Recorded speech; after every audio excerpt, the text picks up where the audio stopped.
Hi hello welcome to maths Guru channel. How you all? I hope your all fine. Just ఈ వీడియోలో నేను వినాయకుడి గురించి కొన్ని విషయాలు నేను తెలుసుకున్న విషయాలు మీకు షేర్ చేస్తున్నాను అంతే. జస్ట్ అంటే స్టూడెంట్స్ కూడా తెలియాలి కదా, చూసే వ్యూవర్స్ ఎవరికైతే తెలీదో వాళ్ళకు కూడా తెలుస్తుంది కదా అన్నట్టు నా నేను తెలుసుకున్న విషయాలు కొన్ని షేర్ చేస్తున్నాను. సో తెలియని వాళ్ళకైతే యూస్ అవుతుంది అనుకుంటున్నాను. సో ఏంటంటే ఇప్పుడు సెప్టెంబర్ 7కి వినాయక చవితి ఉంది కదా, సో దాని గురించి అనమాట. అసలు వినాయక చవితి ఎందుకు జరుపుకుంటున్నాం, వినాయక వ్రతం ఎందుకు చేస్తాము? ఓకే, సో గణపతికి అవి పత్రులు 21 పత్రులు పెడతాం కదా, అవి ఎందుకు పెడతాం, దానివల్ల యూజ్ ఏంటి? ఓకే, వినాయకుడికి ఇంకా ఉండ్రాలు అవి పిండి వంటలు పెడతాము, దానివల్ల యూజ్ ఏంటి? నెక్స్ట్ వచ్చేసి సుదర్శన చక్రం గురించి. అంటే మనము వినాయకుడి ముందే గుంజీలు తీస్తాం కదా, అది ఎందుకు తీస్తాము, గుంజీలే ఎందుకు తీస్తాము, ఒక వినాయకుడి ముందే ఎందుకు తీస్తాం, వేరే దేవతల ముందు ఎందుకు తీయము, అదొక విషయం. ఈ విషయాలు నాకు తెలుసుకున్నాను రీసెంట్గా. సో వాటి గురించి చెప్పాలని ఈ వీడియో చేస్తున్నాను. అసలు వినాయక వ్రతము ఎందుకు చేసుకుంటాము? యాక్చువల్గా ఎలా చేసుకుంటాము, ఎందుకు చేసుకుంటాము, ఎలా చేసుకుంటాము వినాయక వ్రతము? ఫస్ట్ గణపతి ప్రతిమను తెస్తాము, అండ్ పత్రులు తెస్తాము, 21 పత్రులు, అంటే ఆకులు అవి ఉంటాయి కదా, అవి 21 పత్రులు తెస్తాము. తెచ్చేసి మనము వినాయక చవితి రోజు వ్రతం చేస్తాము. ఓకే, చేసి ఏం కోరుకుంటాము? మన జీవితంలో ఉన్న కష్టాలన్నీ తొలగించి అన్ని శుభాలే కలిగేలాగా చూడు తండ్రి అని మనము వ్రతం చేసుకుంటాం, అంతే కదా. సో అది ఎందుకు చేసుకుంటాము? మంచి కలగాలి, మనకు మంచి కలగాలి అనేసి చేసుకుంటాము. అన్ని శుభాలే, మన జీవితంలో అన్ని శుభాలే, సక్సెస్లు కలగాలని చేసుకుంటాం, అంతే కదండి. నెక్స్ట్ అది వినాయక వ్రతం ఎందుకు చేసుకోవాలి?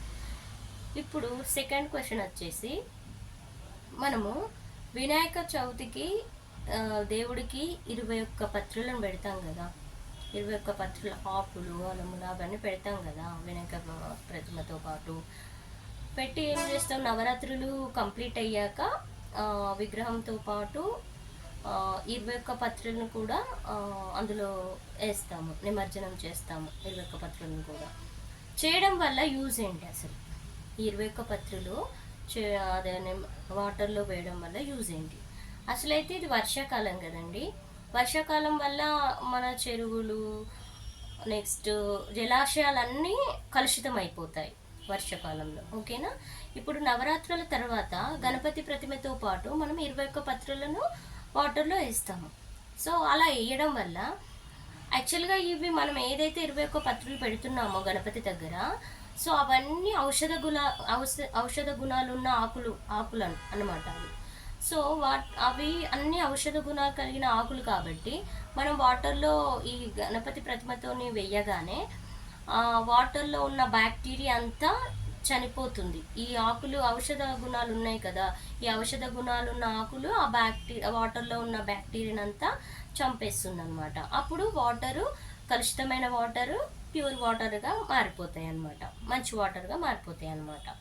అది సో మనం 21 పత్రిని గణపతి ప్రతిమతో పాటు వాటర్లో వేస్తున్నాం కాబట్టి నవరాత్రుల తర్వాత, సో దానివల్ల యూజ్ ఇదనమాట. సో వాటర్ అంతా ప్యూరిఫై అయిపోతుంది అనమాట దానివల్ల. అంటే ఎందుకంటే ఈ ఆకులన్నీ ఔషధ గుణాలు కలిగి ఉన్నాయి కాబట్టి వాటర్ అన్నీ ప్యూరిఫై అయిపోతాయి అనమాట. నెక్స్ట్ ఇదొక క్వశ్చన్. సో 21 పత్రిని ఎందుకు పెడతాము, సో దానివల్ల యూజ్ ఏంటి? ఇదొక యూజ్ అనమాట మనకి. ఏంటి ఆ యూజ్? వాటర్ అన్నీ ప్యూరిఫై అయిపోతాయి, శుభ్రం అయిపోతాయి అనమాట, కలుషితమైన వాటర్ అని. ఫస్ట్ క్వశ్చన్ పత్రాల గురించి అయిపోయింది కదా. సెకండ్ క్వశ్చన్ ఏంటంటే, మనం వినాయకుడి ముందే ఎందుకు గుంజీలు తీస్తాము, వేరే దేవుడి ముందే ఎందుకు గుంజీలు తీయము? ఎందుకంటే యాక్చువల్గా మన విష్ణుమూర్తి ఉన్నాడు కదా, విష్ణుమూర్తి దగ్గర ఏముంటుంది? సుదర్శన చక్రం ఉంటుంది. ఎస్ఆర్లో సుదర్శన చక్రము ఆయన దగ్గర ఉంటుంది కదా. సో అతను ఏదో బిజీ కొంచెం మాట్లాడుతూ ఉన్నారంట. వాళ్ళందరూ మాట్లాడుతూ ఉన్న అంటే దేవతలందరూ మాట్లాడుతూ ఉన్నప్పుడు ఇప్పుడు గణపతి ఉన్నాడు కదా, బాల గణపతి ఆ సుదర్శన చక్రాన్ని విష్ణువు దగ్గర నుంచి తీసుకొని మింగేశాడంట. సుదర్శన చక్రాన్ని మింగేశాడంట. ఇప్పుడు తిను ఒక మహావిష్ణువు సో మాటలు అవన్నీ అయిపోయిన తర్వాత వేరే దగ్గరికి వెళ్ళడానికి వెళ్తున్నాడంట. అప్పుడు సుదర్శన చక్రం కనిపించలేదంట. కనిపించకపోతే బాలగణపతిని అడిగాడంట. అడిగితే సుదర్శన చక్రం ఏది అని అడిగితే నేను మింగేశాను అని చెప్పాడంట. మింగేశానని చెప్పగానే సో సుదర్శన చక్రం ఇవ్వు నాకు అని మహావిష్ణువు అడిగాడంట బాలగణపతిని. అప్పుడు తను ఎంతకు ఇవ్వలేదంట. మింగేశానని చెప్పాడు కదా, ఎంతకు ఇవ్వలేదంట. అప్పుడు మహావిష్ణువు ఏం చేశాడంటే మన కుడి చేయిని ఎడమ చేయిని కుడి చెవితో ఓకేనా ఇలా పట్టుకొని గుంజీలు తీశాడంట. గుంజీలు తీస్తున్నప్పుడు ఏమైంది అంటే తనకి నవ్వొచ్చింది, బాలగణపతికి బాగా నవ్వొచ్చిందంట.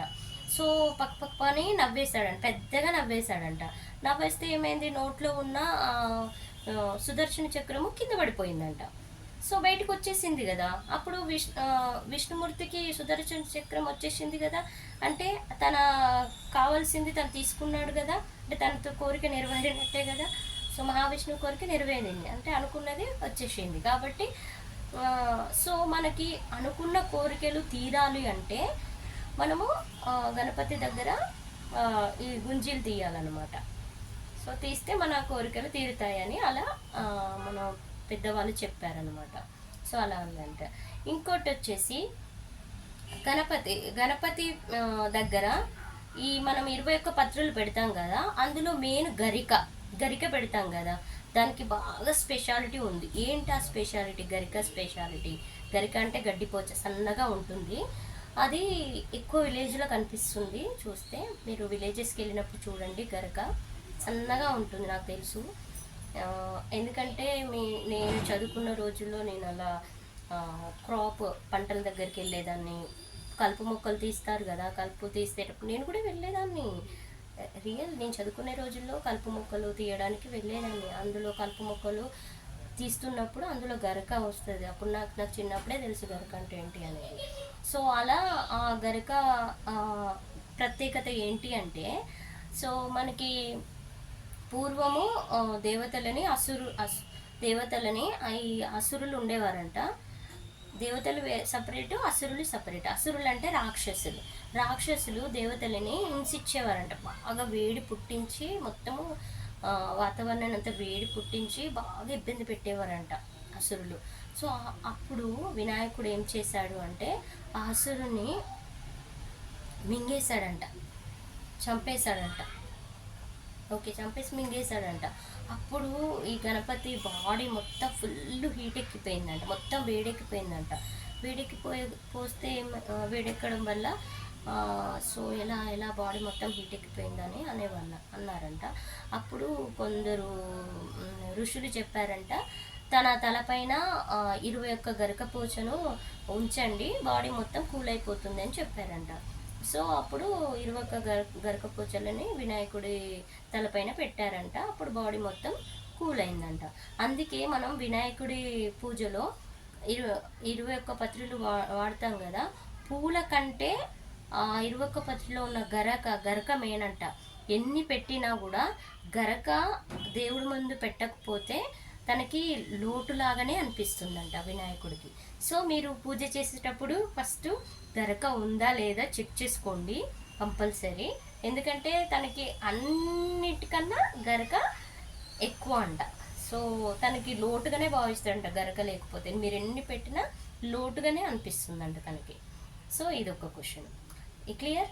నెక్స్ట్ క్వశ్చన్ ఏంటంటే మనము గణపతికి ఉండ్రాళ్ళు పిండి వంటలే ప్రసాదంగా నివేదిస్తాం కదా గణపతికి.